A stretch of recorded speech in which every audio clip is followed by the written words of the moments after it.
Preschool Management, Unit 3, Part 5. Entrepreneur Support Scheme. നമ്മൾ സാധാരണയായിട്ട് ഇപ്പോൾ കോഴ്സൊക്കെ കഴിഞ്ഞ് കഴിഞ്ഞാൽ നമുക്ക് സ്വന്തമായിട്ട് ഒരു ബിസിനസ് തുടങ്ങാൻ വേണ്ടി പറ്റും. ബിസിനസ് കൊണ്ട് ഉദ്ദേശിക്കുന്നത് ഇപ്പോൾ നമുക്ക് ചെയ്യാൻ പറ്റുന്ന ഏറ്റവും പ്രധാനപ്പെട്ട ഒരു ബിസിനസ്, നമ്മൾ മോണ്ടിസോറി TTC കഴിഞ്ഞാൽ സ്വന്തമായി ഒരു മോണ്ടിസോറി സ്കൂൾ അല്ലെങ്കിൽ ഒരു പ്രീ സ്കൂൾ അല്ലെങ്കിൽ ഒരു KG സ്കൂൾ നമുക്ക് സ്റ്റാർട്ട് ചെയ്യാം. Entrepreneur is A person who starts A new venture. പുതിയ സംരംഭങ്ങൾ തുടങ്ങുന്ന ആളുകളെയാണ് ഓൺട്രപ്രണർ എന്ന് പറയാം. അപ്പോൾ ഞാൻ സ്വന്തമായി ഒരു സ്കൂൾ തുടങ്ങിയാൽ ഐ ബിഗെയിം അൻ ഓൺട്രപ്രണർ. എൻട്രപ്രണർ എന്ന് നമ്മളതിനെ എഴുതും, അതിനെ പ്രൊനൗൺസ് ചെയ്യുന്നത് ഓൺട്രപ്രണർ എന്നാണ്. അപ്പോൾ ഇങ്ങനെ ഈ ഓൺട്രപ്രണർഷിപ്പ് തുടങ്ങുമ്പോൾ നിങ്ങൾക്കൊക്കെ ഒരു ചിന്തയുണ്ടാകും, എങ്ങനെ തുടങ്ങും? ഒരുപാട് പണം വേണ്ടേ, ഒരുപാട് പൈസ വേണ്ടേ ഒരു പ്രീ സ്കൂളൊക്കെ തുടങ്ങാൻ? ഇതിന് ബിൽഡിങ് വേണം, ഫർണിച്ചർ വേണം, മോണ്ടിസോറി അപ്പറേറ്റേഴ്സ് വേണം, അതല്ലെങ്കിൽ പ്ലേ മെറ്റീരിയൽസ് വേണം, ആക്ടിവിറ്റിക്ക് വേണ്ടിയിട്ടുള്ള മെറ്റീരിയൽസൊക്കെ വേണം. അപ്പോൾ എങ്ങനെ നമുക്ക് ഇതിനെ ഈ ഒരു പണം സ്വരൂപിക്കാം? അപ്പോൾ നമുക്ക് സ്വന്തമായിട്ട് പണമൊക്കെ എടുക്കാൻ പറ്റാത്ത ആളുകളൊക്കെ ഉണ്ടെങ്കിൽ അത്തരം ആളുകൾക്ക് എങ്ങനെ ഓൺട്രപ്രണർഷിപ്പിലേക്ക് പോകാം? അപ്പോൾ ഓൺട്രപ്രണർഷിപ്പിനെ ഗവൺമെൻറ് നന്നായി സപ്പോർട്ട് ചെയ്യുന്നുണ്ട്. കാരണം ആര് ഒരു സ്വന്തമായി ബിസിനസ് തുടങ്ങുന്നുണ്ടെങ്കിലും, സ്വന്തമായി ഒരു വെഞ്ചർ ആരംഭിക്കുന്നുണ്ടെങ്കിൽ അതിന് ഗവൺമെൻറ്റിൻ്റെ ഭാഗത്തുനിന്ന് മൊത്തം സപ്പോർട്ടാണ്. കാരണം ഒരാൾ ഒരു വെഞ്ചർ ആരംഭിച്ചാൽ ആ വെഞ്ചറിലൂടെ ആ നാട്ടിൽ ഒരുപാട് വികസനങ്ങൾ ഉണ്ടാവാറുണ്ട്, ഒരുപാട് ആളുകൾക്ക് അതുമൂലം ജോലി കിട്ടാറുണ്ട്, അത് എംപ്ലോയ്മെൻറ്റ് ഓപ്പർച്യൂണിറ്റീസ് വർദ്ധിപ്പിക്കുന്നു. അതുകൊണ്ട് തന്നെ government always giving 101% support to the entrepreneurs, especially for the new startups. സ്റ്റാർട്ടപ്പുകൾക്കാണ് ഗവൺമെൻറ് ഏറ്റവും കൂടുതൽ സഹായങ്ങൾ കൊടുത്തുകൊണ്ടിരിക്കുന്നത്. അപ്പോൾ നമുക്ക് അത്തരം സപ്പോർട്ട് സ്കീമുകൾ നിങ്ങൾക്ക് അറിയാൻ വേണ്ടിയിട്ടുള്ള ഒരു ടോപ്പിക്കാണിത്.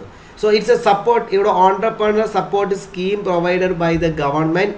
It is the new scheme started by the government of Kerala to support the new enterprises in the field of production.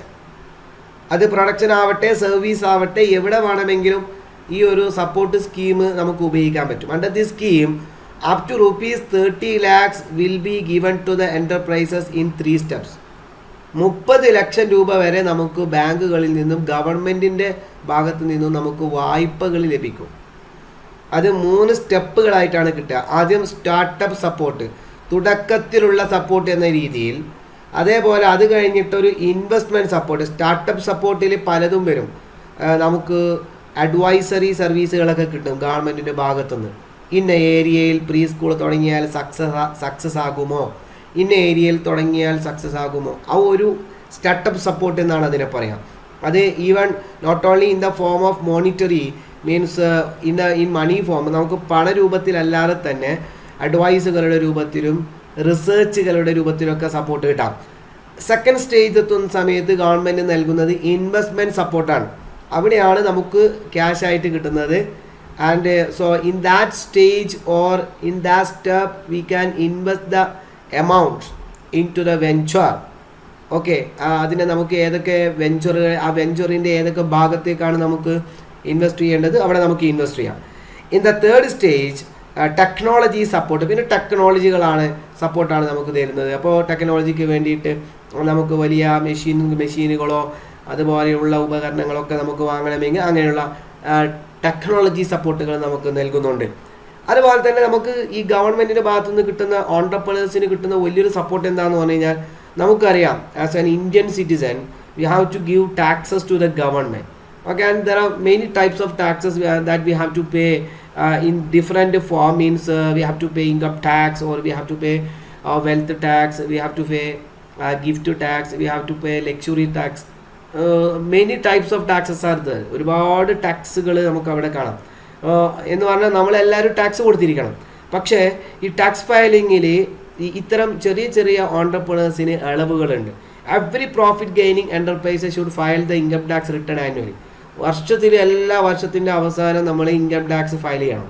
But startups will not be required to pay income tax on their profits for the first 3 years. ആദ്യത്തെ 3 വർഷം startup സംവിധാനങ്ങൾക്ക് tax കൊടുക്കേണ്ടതില്ല. And will also be exempted from capital gains tax. പിന്നെ അതിലൂടെ കിട്ടിയ capital gain, നേട്ടങ്ങളിൽ നിന്നുള്ള ലാഭവും ടാക്സുകളും കൊടുക്കേണ്ടതില്ല. അത് വലിയൊരു ആനുകൂല്യമാണ് സർക്കാർ ചെയ്യുന്നത്. ആദ്യത്തെ 3 വർഷം നമ്മൾ ടാക്സ് ഒന്നും കൊടുക്കേണ്ടതില്ല. അപ്പോൾ ആ ഒരു സപ്പോർട്ടും കൂടി നമുക്ക് ഓൺട്രപ്രണർ എന്ന രീതിയിൽ നമുക്ക് ലഭിക്കുകയാണ്. ഇനി നമുക്ക് ഈ സ്വന്തമായിട്ട് നമ്മളൊരു ഓൺട്രപ്രണർഷിപ്പിലേക്കൊക്കെ പോകുന്ന സമയത്ത് നമുക്ക് ചില ഫിനാൻഷ്യൽ ചലഞ്ചസ് വരും. നമുക്ക് സാമ്പത്തികമായിട്ടുള്ള ചില വെല്ലുവിളികൾ വരും. നമ്മൾ ഒരു സ്ഥലത്ത് ഒരാളുടെ അണ്ടറിൽ പോയി ജോലി ചെയ്താൽ നമുക്ക് കൃത്യമായി ശമ്പളം കിട്ടും. പക്ഷെ സ്വന്തമായി ഒരു സ്ഥാപനം തുടങ്ങിയാലോ അതിന് റിസ്ക് ഉണ്ട്, പക്ഷെ അത്രമാത്രം സ്റ്റാറ്റസും ഉണ്ട്. സ്വന്തമായിട്ട് നമ്മളൊരു സ്ഥാപനം തുടങ്ങിയാൽ നമ്മളൊരു ഓണർ ആവുകയല്ലേ, ഒരു മാനേജിങ് ഡയറക്ടർ ആവുകയല്ലേ, ഒരു CEO ആവുകയല്ലേ, അല്ലെങ്കിൽ ഒരു ഡയറക്ടർ ആവുകയല്ലേ, അത് വലിയ സംഭവമാണ്. അപ്പോൾ അതുകൊണ്ട് തന്നെ വലിയ സംഭവമാകുന്നതുകൊണ്ട് തന്നെ ഫിനാൻഷ്യലായിട്ടുള്ള ഒരുപാട് ചലഞ്ചസ് നമുക്ക് മുമ്പിലുണ്ട്. എന്തൊക്കെ ചലഞ്ചസ് ആണ്, ഫിനാൻഷ്യൽ ചലഞ്ചസ് ആണ് ഒരു ഓൺട്രപ്രണർ എന്ന രീതിയിൽ, ഒരു സംരംഭകൻ എന്ന രീതിയിൽ നമുക്ക് വരാൻ പോകുന്നത്? ഒന്നാമത്തേത്, these are common financial challenges in the ECC centre. Number 1, monthly spending exceeds income. ഒരു ചലഞ്ച് എന്താണെന്ന് പറഞ്ഞാൽ നമുക്ക് കിട്ടിയതിനേക്കാളും ചെലവ് കൂടി. അതായത് നമുക്ക് കിട്ടുന്ന വരുമാനത്തെക്കാളും സ്പെൻഡിങ് കൂടി. ഉദാഹരണത്തിന് 20,000 രൂപ ഒരു മാസം നമുക്ക് വരുമാനമുണ്ട് ആ ECC സെൻറ്ററിൽ നിന്ന്. പക്ഷേ ചിലവ് നോക്കുമ്പോൾ 30,000. അങ്ങനെ ആകുമ്പോൾ നമുക്ക് എന്താകാൻ പറ്റും? 10,000 രൂപ ഓരോ മാസവും നഷ്ടം വരും. അപ്പോൾ നമുക്ക് സ്കൂൾ മുമ്പോട്ട് കൊണ്ടുപോകാൻ വേണ്ടി പറ്റില്ല. അങ്ങനെ ഒരുപാട് അനുഭവങ്ങളൊക്കെ പറയാറുണ്ട്. എനിക്ക് പരിചയമുള്ള നമ്മുടെ ഒരു പൂർവ്വ വിദ്യാർത്ഥിനി സ്ഥാപനം തുടങ്ങിയിട്ട് അവർ 50,000 രൂപ വാടക കൊടുത്തിട്ട് ഒരു ബിൽഡിംഗ് ഒക്കെ എടുത്തു. വലിയ ആവേശമാണ്, അമിതാവേശമൊന്നും നമുക്ക് പറ്റൂല. 50,000 രൂപ കൊടുത്തിട്ട് ബിൽഡിംഗ് എടുത്തു, എന്നിട്ട് വലിയ സെറ്റപ്പിൽ തുടങ്ങി. ഒരു മാസം 1.5 ലക്ഷം രൂപ ചിലവ്. ഇവർക്ക് ആകെ ഉള്ളത് 20 കുട്ടികൾ. അതിൽ നിന്നും കിട്ടുന്നത് കേവലം 50,000 60,000 രൂപ. 1.5 ലക്ഷം ചിലവ്. മന്ത്ലി ലക്ഷങ്ങൾ കയ്യിൽ നിന്ന് നഷ്ടപ്പെട്ടുകൊണ്ടിരിക്കുകയാണ്. ആദ്യം നല്ല സുഖം ഉണ്ടാകും. അങ്ങനെ കയ്യിലെ വളയും മറ്റൊക്കെ ഊരിയിട്ട് അവരതിനെ മെയിൻറ്റെയിൻ ചെയ്തു. കുറച്ച് കഴിയുമ്പോൾ പൊട്ടിപ്പാളീസായി. അവസാനം അത് അവസാനിപ്പിക്കേണ്ടി വന്നു. അപ്പോൾ നമ്മൾ ഒരു പരിധിയിലപ്പുറത്തേക്ക് ചിലവിലേക്ക് പോയാൽ നമുക്ക് പ്രശ്നമാണ്. അതൊരു ചലഞ്ചാണ്. മന്ത്ലി ഇൻകത്തേക്കാൾ കൂടുതൽ ചിലവ് വരുന്നുണ്ടോ എന്ന് നോക്കണം. രണ്ടാമത്തൊരു ECC centre doesn't have A provision as an emergency fund. ഒരു എമർജൻസി ഫണ്ട് എന്ന ഒരു ഫണ്ട് പലപ്പോഴും ECC സെൻറ്ററുകൾക്ക് ഉണ്ടാവാറില്ല. എമർജൻസി ഫണ്ട് വേണം. അത് നമ്മുടെ ലൈഫിലായാലും ബിസിനസ്സിലായാലും എമർജൻസി ഫണ്ടുകൾ നമ്മൾ കണ്ടെത്തണം. പെട്ടെന്നൊരാവശ്യം വന്നാൽ, അപ്രതീക്ഷിതമായ ഒരാവശ്യം വന്നാൽ നമ്മൾ ആ ആവശ്യങ്ങൾ നിറവേറ്റാനുള്ള എമർജൻസി ഫണ്ട് എന്നൊരു പ്രൊവിഷൻ പലപ്പോഴും ECC സെൻറ്ററുകൾക്ക് ഉണ്ടാവാറില്ല. മൂന്നാമത്തത്, more rent keeps going up. Rent വളരെ കൂടുതൽ, വാടക കൂടുതൽ, ഭയങ്കര വാടക. ഒരു മാസം 50,000 1 ലക്ഷം രൂപ ബിൽഡിങ്ങിൽ വാടക. നമുക്ക് ECC സെൻറ്റർ നടത്താൻ പറ്റുമോ? പ്ലേ സ്കൂൾ നടത്താൻ പറ്റുമോ? പറ്റൂല. അപ്പോൾ കുറഞ്ഞ വാടകയും നല്ല സ്ഥലവും കുറഞ്ഞ വാടകയും, അങ്ങനെ ഒരുപാട് സ്ഥലം നമ്മൾ അന്വേഷിച്ച് കണ്ടെത്തണം. അതേപോലെ തന്നെ lack of income or fee collection. Income ഇല്ല, കുട്ടികൾ ഫീസ് തരില്ല. അത് വലിയൊരു ചലഞ്ചാണ്, വലിയ സംഭവമാണ്. നമ്മുടെ നാട്ടിലുള്ള ആളുകളൊക്കെ ചെയ്യുന്നത്, എവിടെ പോയാലും പൈസ കൊടുക്കും. നമുക്ക് മെഡിക്കൽ ഷോപ്പിൽ പോയാലും പലചരക്ക് കടയിൽ പോയാലും ഒക്കെ പൈസ കൊടുക്കും.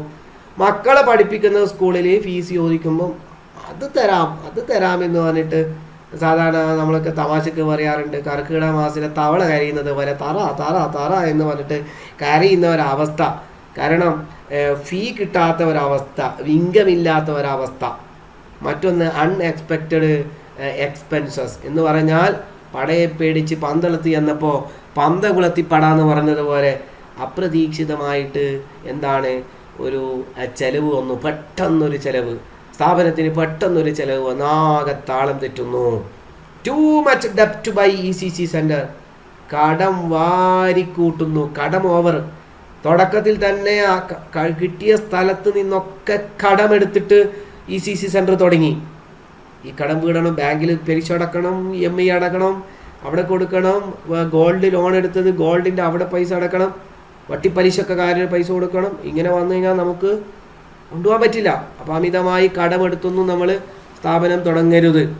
അതേപോലെ തന്നെ നീഡ് ഫോർ ഫിനാൻഷ്യൽ ഇൻഡിപെൻഡൻസ്.